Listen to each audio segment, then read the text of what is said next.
নারকেলের এই পিঠাটি খেতে কিন্তু ভীষণ মজার হয়। বানানো কিন্তু ভীষণ সহজ। অল্প সময়েই বানিয়ে নেওয়া যায়। সবাই বানাতে পারবেন। আসসালামু আলাইকুম এভরিওয়ান, কেমন আছেন সবাই? আজকে বানিয়ে দেখাবো নারকেলের পুলি পিঠা। এজন্য আমি ১.৫ কাপের মতো নারকেল নিয়ে নিয়েছি। যে যেরকম পরিমাণ বানাবেন সে সেরকম পরিমাণে নিয়ে নেবেন নারকেল। তো নারকেল আমি ১ম এ একটু ভেজে নিয়ে এড করে দিয়েছি 1/3 কাপ পরিমাণ চিনি। মিষ্টির পরিমাণ কম বেশি করে নিতে পারবেন।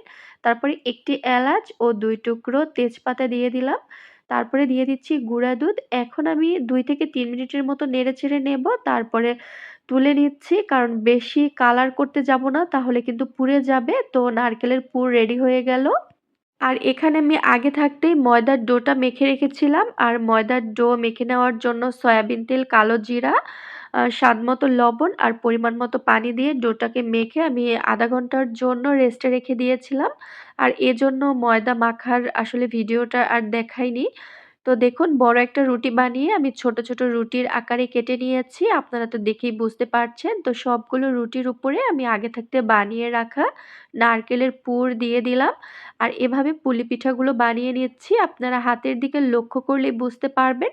আর হয়তোবা সবাই আমার থেকে অনেক ভালো পুলি পিঠা বানাতেও পারেন। তো আমি এভাবেই বানিয়ে নিচ্ছি। চাইলে কিন্তু ডিজাইন না করে শুধু মুখটা বন্ধ করে দিয়েও পিঠাগুলো ভেজে নিতে পারবেন। তো দেখুন, পিঠাগুলো বানানো হয়ে গেল।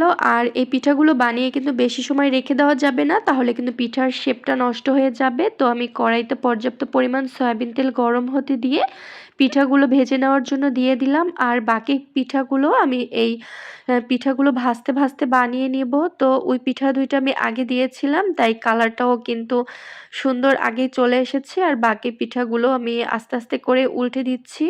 আর এই পুলি পিঠাগুলো কিন্তু অবশ্যই একটু লো আঁচে ভেজে নিতে হবে। আর না হলে কিন্তু উপর থেকে কালার চলে আসবে ঠিকই, কিন্তু খেতে কিন্তু মুচমুচে লাগবে না। তাই ধীরে, ধীরে এই পিঠাগুলো একটু ধৈর্য সহকারে ভেজে নিবেন। আর চুলার আঁচটা কিন্তু একদম লোতে করে ভেজে নিতে হবে। তো ২ থেকে ৩ বারের মতো আমি ২ সাইড থেকে উল্টে পাল্টে ভেজে নিয়েছি। সময় লেগেছে ৭ থেকে ৮ মিনিটের মতো। আর এরই মধ্যে কিন্তু খুবই সুন্দর গোল্ডেন কালার হয়ে আসবে। এই পিঠাগুলো চাইলে কিন্তু আপনি সংরক্ষণও করতে পারেন। ১ সপ্তাহের মতো সংরক্ষণ করে এই পিঠাগুলো খেতে পারবেন।